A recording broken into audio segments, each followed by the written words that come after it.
The cleaning lady was fired unjustly, but what the billionaire did next left everyone speechless. Support the channel by leaving your like and comment, and let's dive into our story. The alarm clock buzzed at 4:30 in the morning in the cramped studio apartment in Queens. Grace Williams opened her eyes with the precision of someone who had trained her body to wake even before the alarm sounded. At 52 years old, she carried on her shoulders the weight of decisions she never imagined having to make. But her posture remained straight, revealing a dignity that no adversity could break. The 2-hour commute to Manhattan was a daily journey between two completely different worlds.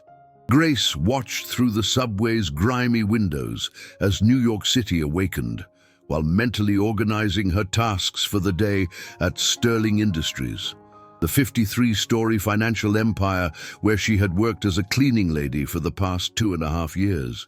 Sterling Industries was more than a company. It was a symbol of power that moved billions of dollars in international investments. Every square foot of the building breathed wealth, from imported Italian marble to elevators lined with Brazilian mahogany. It was a place where executives spoke in millions as if they were pennies, where meetings decided the fate of thousands of jobs, and where the difference between floors perfectly mirrored America's social stratification. Grace always arrived at 5 in the morning, an hour before the official start time. She enjoyed the silence of the empty corridors, the opportunity to work without the contemptuous stares that had become part of her routine. During these early hours, she could organize her thoughts and observe details that went unnoticed during the day's frantic movement. What the executives didn't know was that Grace Williams held an MBA in Human Resources from Columbia University and had been an HR director at a pharmaceutical multinational for 15 years. She had managed teams of over 200 employees, implemented internationally acclaimed inclusion policies, and coordinated merger processes involving hundreds of millions of dollars. That was before she reported serious irregularities at the company where she worked, before being legally persecuted for breach of confidentiality when she tried to expose a scheme of Medicare fraud, before spending all her savings on lawyers and seeing her name blacklisted in the corporate market, before discovering that professional integrity can cost everything a person built over decades. That Thursday morning, November 23rd, there was something different in the atmosphere. Grace sensed it immediately when she entered the 47th floor. It was a palpable tension, like the electricity that precedes a storm. Catherine Brooks was especially agitated. The executive vice president of operations was a 45-year-old woman who had climbed the corporate ladder through a lethal combination of technical competence and calculated cruelty. Coming from a lower middle-class family in Newark, Catherine had carefully erased any trace of her humble origins, building a persona of a ruthless executive who compensated for personal insecurities through the systematic humiliation of subordinates. "Grace!" Catherine's sharp voice echoed through the hallway when she saw the cleaning lady organizing her work materials near the service elevator. Grace walked calmly to where Catherine stood, near the executive conference room. She maintained the professional posture she had developed over decades, dealing with difficult personalities in corporate environments. "Good morning, Ms. Brooks. How can I help you? You can explain how this ended up in your work area." Catherine held up a golden flash drive that Grace recognized as one used by senior management for confidential files. Grace's heart accelerated, but her expression remained serene. Years of HR experience had taught her to recognize corporate traps. "I have no idea how that got there, Ms. Brooks. I would never handle equipment that doesn't belong to me." "Of course you don't know." The sarcasm in Catherine's voice was sharp as a blade. "Just like you don't know that confidential information discussed in executive meetings reached our competitors' ears last week."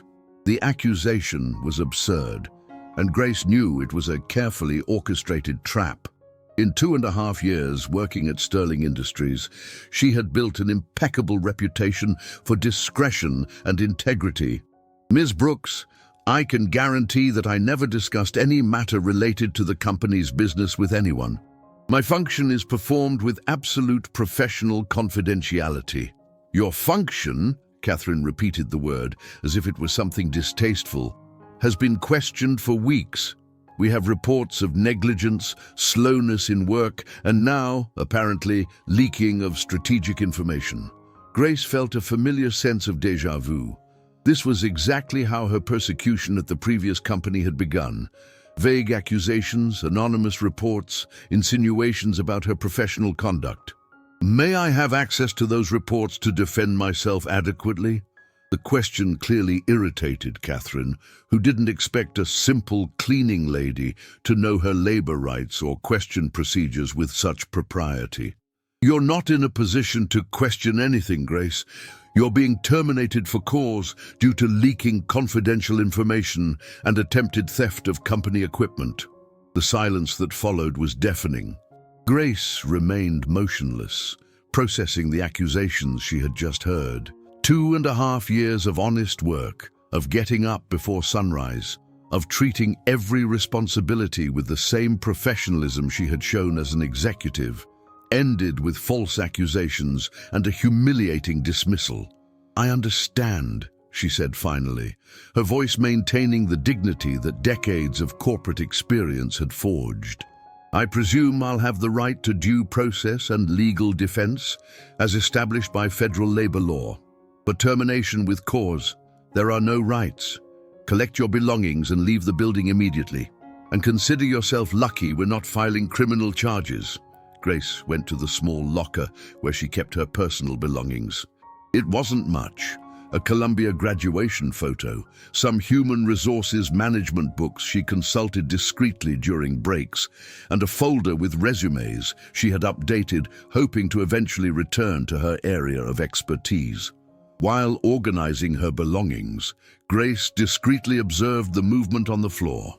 David Chen, the filing department employee with autism whom she had informally guided about labor rights, watched the scene with confusion and sadness.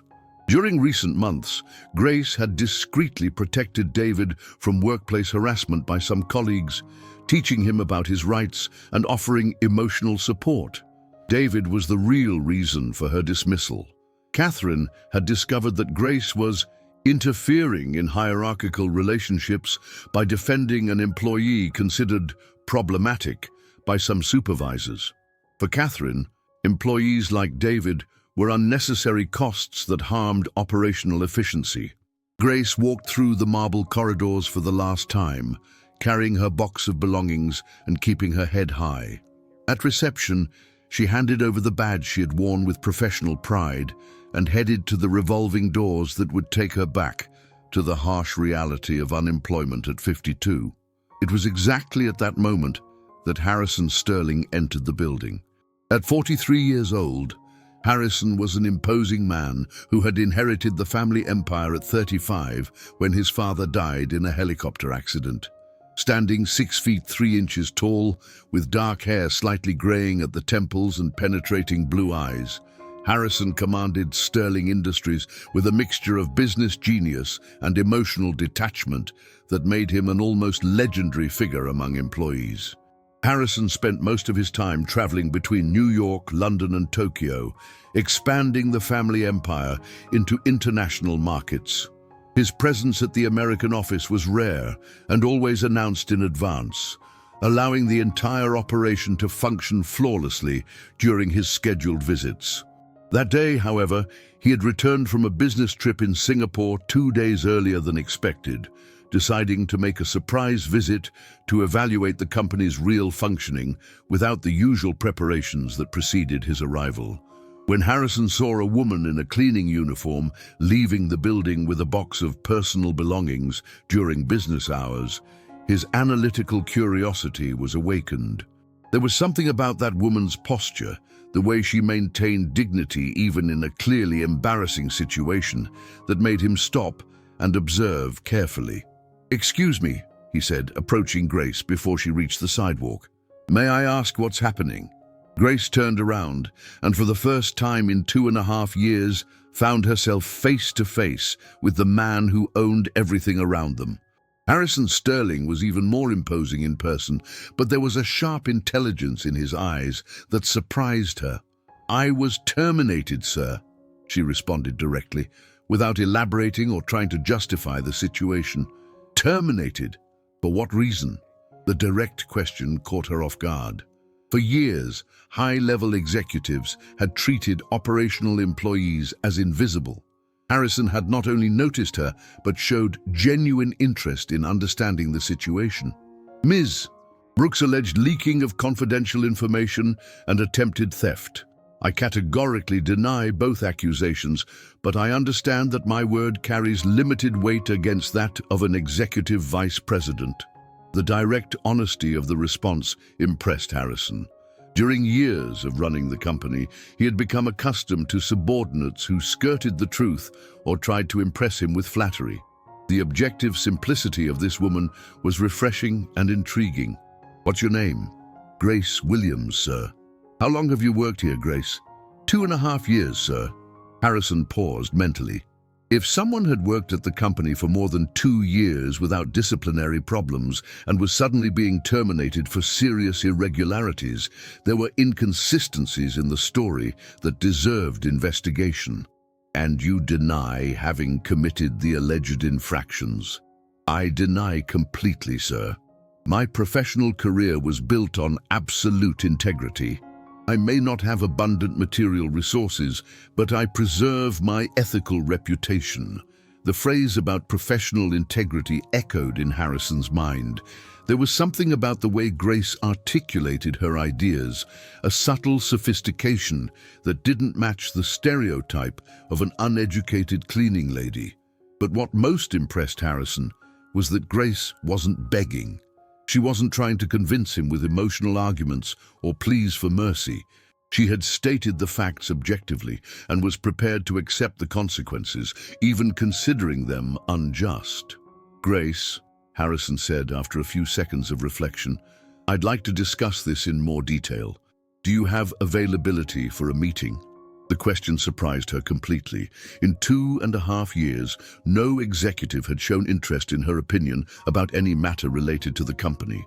But was Harrison really interested in hearing her version of the facts, or was this just a protocol gesture from someone powerful who would soon forget her? And more worrying, what would happen when he discovered her true background and the reasons why a former HR director was working as a cleaning lady? What Harrison was about to discover about Grace, about Catherine, and about his own company would change everything forever. "Yes, sir, I have availability," Grace responded, still processing the surreal situation of conversing with Harrison Sterling at the entrance of the building she had just left permanently. Harrison gestured toward the executive cafe within the building itself. "Let's talk in a more private setting. I need to understand the details of this situation better." As they walked back into the building's interior, Grace felt the perplexed stares of employees who saw her returning alongside the CEO. It was an unprecedented scene that would certainly generate comments and speculation throughout the corridors. The executive cafe was a sophisticated environment reserved for senior management, with panoramic city views and minimalist decor that radiated quiet power. Harrison chose a discreet table in the back and politely dismissed the other executives present. "Grace, I want you to tell me in detail what happened today, from the moment you arrived at work until your conversation with Catherine." Grace recounted the events meticulously and objectively, discovering the flash drive in her area, Catherine's accusations about information leaking, the alleged negligence reports, and the summary dismissal. She spoke without excessive emotion or dramatization, presenting only the facts as they had occurred. "And in 2.5 years of work, you never had prior disciplinary problems?" "Never, sir. I always rigorously met my schedules and responsibilities, maintained absolute confidentiality about information I occasionally overheard, and established respectful professional relationships with all colleagues."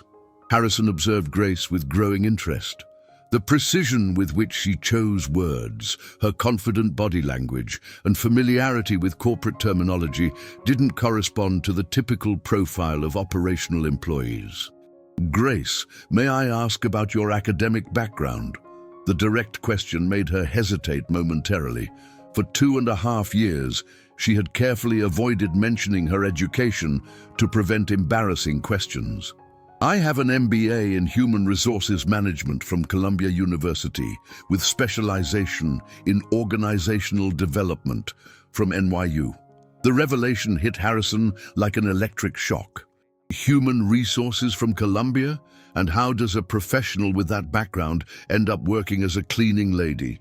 Grace breathed deeply before responding.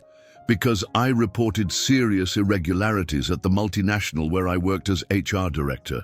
Exposing a Medicare fraud scheme cost me my career, my savings in legal proceedings, and my reputation in the corporate market." The brutal honesty of the response deeply impressed Harrison. During years operating in elite business circles, he rarely encountered people willing to sacrifice personal advantages for ethical principles. "And why didn't you mention your qualifications when you were hired here?" "Because I needed to work, sir. Overqualified professionals in operational positions generate suspicion. They're either considered too temporary for training investment or seen as potential threats by insecure supervisors." Harrison remained silent, processing the implications of what he had just discovered. A former HR director with 15 years of corporate experience had been terminated from his company based on apparently unfounded accusations. "Grace, you mentioned that you always maintained respectful professional relationships. Was there any employee you interacted with more frequently?" "David Chen from the filing department. He has autism and occasionally consulted me about workplace issues when other colleagues treated him inappropriately." "What kind of inappropriate treatment?" "Derogatory comments about his intellectual capacity, exclusion from group activities, intentional overloading with repetitive tasks to justify his limitation. Typical workplace harassment behaviors disguised as performance management." The response revealed deep knowledge about labor legislation and organizational dynamics that confirmed Grace's academic background. "And you guided David on how to handle these situations?" "I informed him about his fundamental rights, suggested documenting incidents, and offered emotional support. Nothing beyond what any HR professional would do when identifying potential discrimination." Harrison began to glimpse a pattern. "Grace, is it possible that Catherine discovered your guidance to David?" "It's probable. Last week she questioned why I was wasting time talking with employees from other departments during my breaks." At that moment, Harrison's cell phone vibrated with an urgent message from his executive assistant. "Mr. Sterling, Ms. Brooks is looking for you. She said she needs to discuss a security incident resolved this morning." Harrison showed the message to Grace. "It seems Catherine wants to control the narrative before I investigate independently. It's standard behavior in controversial termination cases, sir. Anticipating superior investigation by presenting a unilateral version of facts." "You speak like someone who has experienced similar situations." "As an HR director, I conducted hundreds of disciplinary processes. As an ethical professional, I was a victim of retaliation for reporting irregularities. I know both sides of the dynamic." Harrison stood up and walked to the panoramic window, observing the city's movement while processing the information. "Grace, I need to investigate your allegations before making any decisions. Would you be willing to provide a formal statement about the events?" "Certainly, sir, but I'd like to request protection for David during the investigation. He shouldn't be penalized for seeking legitimate guidance." Grace's genuine concern for a vulnerable colleague, even after her own unjust dismissal, confirmed for Harrison that he was dealing with a person of exceptional character. "Can you give me specific examples of how David was treated inappropriately?" "Last week, the filing supervisor ordered him to reorganize 5,000 documents in chronological order, knowing that people with autism have difficulties with complex numerical sequences. When David asked for help, he was publicly ridiculed for not being able to do simple work. And you witnessed this? I witnessed it and guided David to document the incident, informing him that he had the right to dignified treatment and reasonable accommodations under the Americans with Disabilities Act. Harrison returned to the table with a more serious expression. Grace, I'm going to be direct. If your allegations are confirmed, Catherine committed serious violations in people management, but I also need to understand why she would see you as sufficient threat to orchestrate a fraudulent dismissal. Grace hesitated, clearly weighing how much she should reveal. So during my work, I observed irregularities in hiring and firing processes coordinated by Ms. Brooks. What kind of irregularities? Terminations of employees close to achieving tenure to avoid labor costs, hirings without adequate selection processes for strategic positions, and systematic discriminatory treatment against employees with disabilities or in vulnerable situations. The revelations accumulated like pieces of a corporate puzzle that Harrison had never perceived during his frequent absences. Did you document these observations? Mentally, yes. As an HR professional, I automatically recognize problematic patterns, but as an operational employee, I had no authority to investigate formally. Harrison took his phone and called the legal department. I need a complete audit of HR processes from the last 2 years, all documentation of hirings, terminations, and disciplinary processes. Maximum priority. After hanging up, he addressed Grace. I'm going to investigate everything you told me. But first, I need to ask a direct question. Would you accept returning to the company in a position adequate to your qualifications if investigations confirm your allegations? The question surprised her completely. Sir, Ms. Brooks made her hostility clear. Returning would be extremely uncomfortable. What if Catherine were no longer a factor in the equation? The implicit meaning of the question didn't escape Grace. Harrison was considering drastic measures based only on her initial version of the facts. Sir, I appreciate your confidence, but I suggest caution. Precipitous investigations can generate unnecessary organizational instability, or they can correct systematic injustices that I failed to identify through administrative negligence. At that moment, Catherine appeared at the entrance of the executive cafe, clearly surprised to find Harrison talking with Grace. Harrison, how good that you're back. We need to talk urgently about a security incident I resolved today. There was an employee... Catherine stopped abruptly upon recognizing Grace. Catherine, what a coincidence.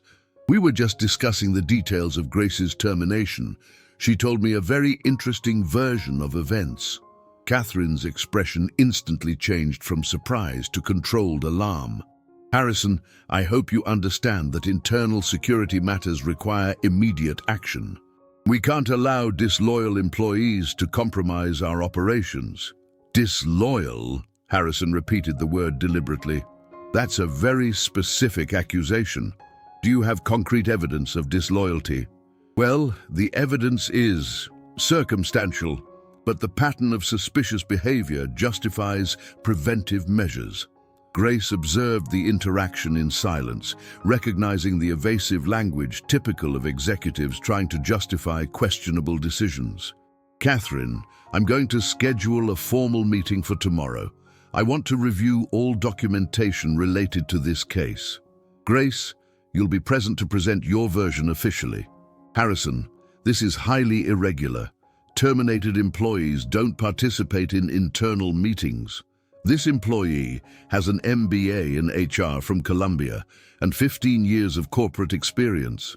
Her observations about our internal processes could be valuable regardless of her current employment status. The revelation about Grace's background clearly shocked Catherine, who until then had completely underestimated her.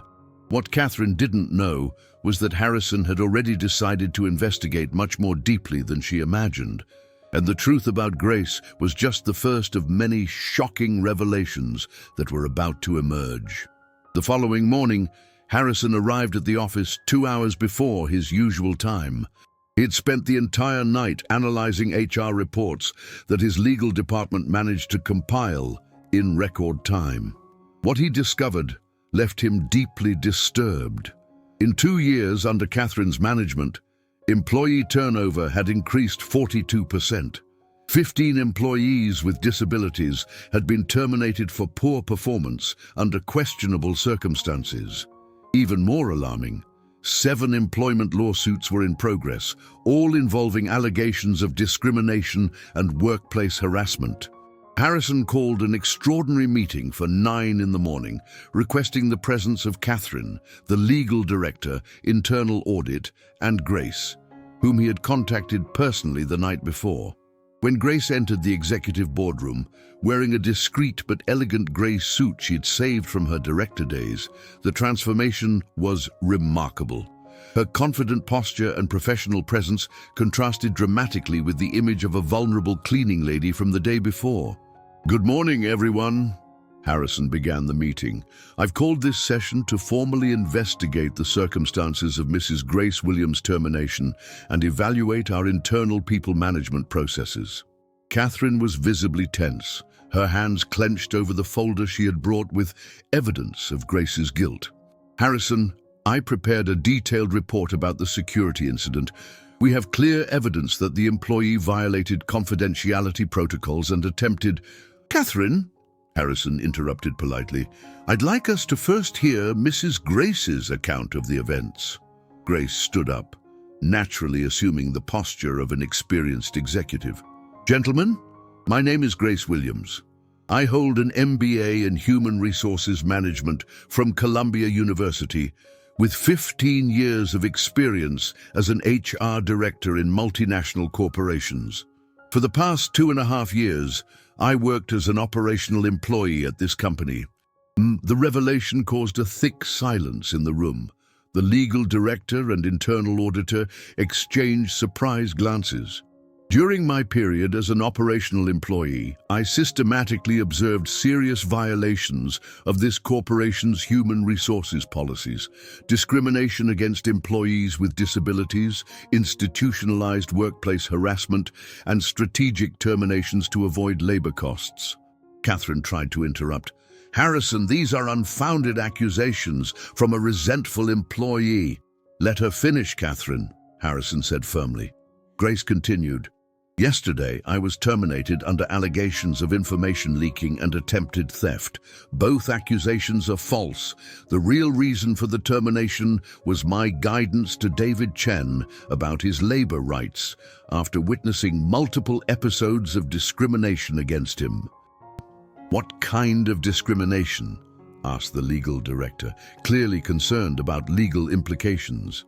"Intentional overloading with tasks inappropriate for his condition, public humiliation about his cognitive limitations, exclusion from collective activities, and derogatory comments about his productive capacity." The internal auditor consulted his papers. "We have records of 3 formal complaints about inappropriate treatment of Mr. David in the last 6 months. All were filed as normal operational management issues." Catherine paled. "David is a problematic employee who requires special supervision. His limitations affect departmental productivity." "Limitations?" Grace turned to Catherine with the authority of an experienced HR professional. "Ms. Brooks, the Americans with Disabilities Act establishes that companies with more than 15 employees must provide reasonable accommodations for workers with disabilities. More importantly, they must ensure adequate working conditions." "I know the legislation," Catherine responded defensively. "Then you know that classifying David's special needs as problematic limitations constitutes direct discrimination, and that terminating employees close to tenure to avoid labor costs constitutes wrongful dismissal." Harrison intervened. "Grace, do you have specific evidence of these practices?" "I have direct knowledge of 15 terminations in the last 2 years involving employees less than 6 months from achieving tenure, all justified by poor performance after sudden and rigorous evaluations that don't follow standards established by the company itself." The internal auditor confirmed, our data shows a statistically anomalous pattern of terminations between the 20th and 24th month of contract. Catherine tried to regain control of the situation. Harrison, these are biased interpretations of legitimate managerial decisions. We can't allow sentimentalism to compromise operational efficiency. Sentimentalism? Grace repeated the word with professional incredulity. Ms. Brooks, compliance with labor legislation isn't sentimentalism. It's legal obligation and corporate responsibility. Harrison stood up and walked to the window. Grace, during your experience as an HR director, did you implement inclusion programs? Yes. At Pharma Labs USA, I developed an inclusion program that increased retention of employees with disabilities by 80% and reduced employment lawsuits by 60% in 2 years. And how did that affect productivity? It increased 12%. Inclusive environments generate greater engagement, reduce turnover, and improve corporate reputation. It's strategic, not just correct. Catherine was visibly desperate. Harrison, we can't make corporate decisions based on academic theories. Academic theories? The legal director interrupted. Ms. Brooks, we have 7 employment lawsuits in progress that could cost millions to the company. This isn't theory. These are direct financial consequences. Harrison returned to the table with a serious expression. Grace, you said you observed systematic irregularities. Can you be more specific? I can provide a detailed analysis if authorized.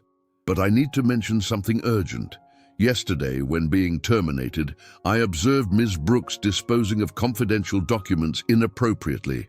What type of documents? Performance evaluation reports that had been retroactively altered to justify terminations, and correspondence about labor cost reduction strategies that suggest premeditation in discriminatory dismissals.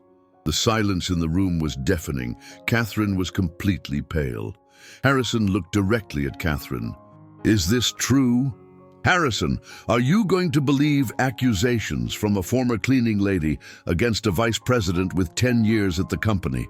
I'm going to believe the evidence, Harrison responded coldly, and so far the evidence suggests serious negligence in human resources management. Grace addressed Harrison respectfully. Sir, as an HR professional, I recommend a complete audit of processes from the last 3 years. If my observations are correct, the company is exposed to significant legal and financial risks. And if they're incorrect, then I offer formal apologies for the disruption and withdraw permanently. Grace's calm confidence contrasted dramatically with Catherine's growing nervousness. Harrison made his decision. I authorize complete and immediate audit. Catherine, you're suspended from your functions until the investigation's conclusion. Harrison, this is absurd. You're destroying a consolidated career based on serious preliminary evidence and the need to protect the company. Suspension is standard procedure in investigations of this nature. Catherine left the room visibly shaken, but not before casting a venomous look at Grace. When only Harrison, Grace, and the legal and audit directors remained, the atmosphere became more collaborative. Grace, Harrison said, I'd like to hire you as an external consultant to conduct this audit. Your experience and knowledge of internal processes would be invaluable. I accept, provided I have total independence to investigate and report results objectively, even if they're unfavorable to the company. That's exactly what I need. Someone committed to truth, not corporate politics. But what Harrison didn't know was that Grace's investigation would reveal a corruption scheme much broader than he imagined, and that Catherine, desperate to protect herself, was about to take extreme measures that would put at risk not only her career, but the reputation of the entire corporation. The truth about Grace was more shocking than he imagined, but the truth about Catherine was about to shake the foundations of everything Harrison believed about his own company. During the following 2 weeks, Grace conducted the most meticulous audit in Sterling Industries' history, Working directly from the office Harrison had provided on the 48th floor, she immersed herself in 3 years of documents, discreetly interviewed employees, and analyzed statistical patterns that revealed a systematic scheme of labor violations. The results were devastating. Catherine had orchestrated a system of labor cost optimization that included strategic terminations, institutionalized discrimination, and manipulation of performance evaluations. Even more serious, there was evidence that she received unofficial bonuses based on the savings generated by these illegal practices. On Tuesday morning, December 3rd, Grace presented her final report to Harrison in a meeting that would change the company's direction forever. "Harrison," Grace began, placing a voluminous folder on the table, "the audit results confirm systematic violations of labor legislation on a scale that exposes the company to liabilities of approximately $25 million. Harrison opened the report, and his expression became progressively more somber as he read the data. 25 million. Potential employment lawsuits, Department of Labor fines, moral damage compensations, and class action suits. This considering only cases from the last 3 years. And Catherine was aware of the illegality of these practices. Grace showed specific documents. Not only aware, she explicitly documented the cost reduction strategies in internal emails. There's clear evidence of premeditation and systematization. Harrison stood up and walked to the window, contemplating the magnitude of the problem he had inherited through administrative negligence. "Grace, what's your recommendation?" "Immediate termination of Catherine for cause, implementation of a robust labor compliance program, and creation of an independent diversity and inclusion department.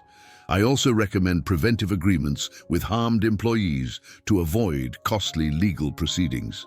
And regarding employees who are wrongfully terminated, I suggest voluntary reinstatement with retroactive salary payment, or generous compensations for those who prefer not to return. It's costly, but less than facing 15 simultaneous lawsuits." Harrison returned to the table with a determined expression. "Grace, would you accept assuming the Chief Human Resources Officer position at the company? I need someone with your integrity and technical competence to implement these changes." The offer was exactly what Grace had dreamed of during 2.5 years of corporate invisibility, but she needed to be sure of the motivations. "Harrison, I accept under 3 conditions: total autonomy to implement compliance policies, adequate budget for inclusion programs, and senior management's commitment to real cultural change, not just cosmetic. I accept all conditions. In fact, I'll go further. I want you to transform our HR area into a national reference for best labor practices." At that moment, Harrison's secretary announced over the intercom, "Mr. Sterling, Ms. Brooks is here. She says she has important information about irregularities in the audit." Harrison and Grace exchanged glances. It was Catherine's desperate attempt to reverse her situation by attacking the investigation's credibility. "Send her in," Harrison decided. Catherine entered the room visibly altered, carrying a folder and an expression of someone who had lost professional composure. "Harrison, I discovered that this audit was conducted in a biased manner. Grace has personal motivations to harm my reputation and manipulated evidence to—" "Catherine," Harrison interrupted coldly, "what specific evidence was manipulated?" "Well, the statistical interpretations are biased. Testimonies were collected from resentful employees, and the entire process was contaminated by conflict of interest." Grace remained calm, recognizing the tactics of a desperate executive trying to discredit irrefutable evidence. "Ms. Brooks," Grace said respectfully, "all analyzed documents were provided by the company's own legal department. Statistics are based on official HR data, and interviews followed standard internal audit protocols. But you have personal interest in harming me. You were fired and want revenge." Harrison stood up with an expression that left no doubt about his decision. "Catherine, I personally read every document Grace presented. They're your emails, reports signed by you, and official company data. There's no possible manipulation. Harrison, I worked 10 years at this company. I deserve the benefit of doubt against an outsider with 15 years of corporate experience, who identified problems I should have noticed long ago," Harrison cut off. "Catherine, you're terminated for cause due to serious violations of labor legislation and conduct incompatible with corporate values." The silence that followed was absolute. Catherine stood paralyzed, clearly not expecting such a definitive decision. "Harrison, you're making a terrible mistake. Without me, this company will be more ethical, more prosperous, and more sustainable," Harrison concluded. "Security will escort you to collect your belongings." After Catherine left under escort, Harrison turned to Grace. "Now we can begin working on the company's real transformation." In the months that followed, Grace implemented revolutionary changes at Sterling Industries. She created an inclusion program that became a national model, established independent reporting channels, and developed promotion policies based exclusively on merit and competence. David Chen was promoted to Digital Archive Supervisor, a position that leveraged his organizational skills without exposing him to tasks requiring capabilities limited by his condition. More importantly, he became a symbol of the company's cultural transformation. 6 months after assuming the Chief HR Officer position, Grace received the National Excellence in People Management Award. During her acceptance speech, she looked at Harrison in the audience and said, "This award represents more than professional recognition. It represents proof that integrity and competence always prevail over politics and prejudice. It represents confirmation that ethical companies are not only morally correct, but also more profitable and sustainable." Harrison knew he had discovered not just an excellent chief HR officer, but a visionary leader who was fundamentally transforming his company's culture. 1 year later, Sterling Industries was certified as one of the best companies to work for in America.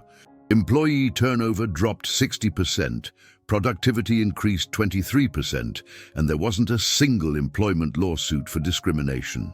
David, now a respected supervisor, organized a celebration party for the entire team. During the event, he approached Grace.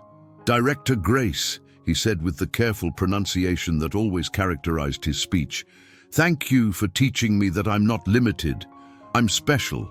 Grace smiled, remembering the first time she had guided David about his rights.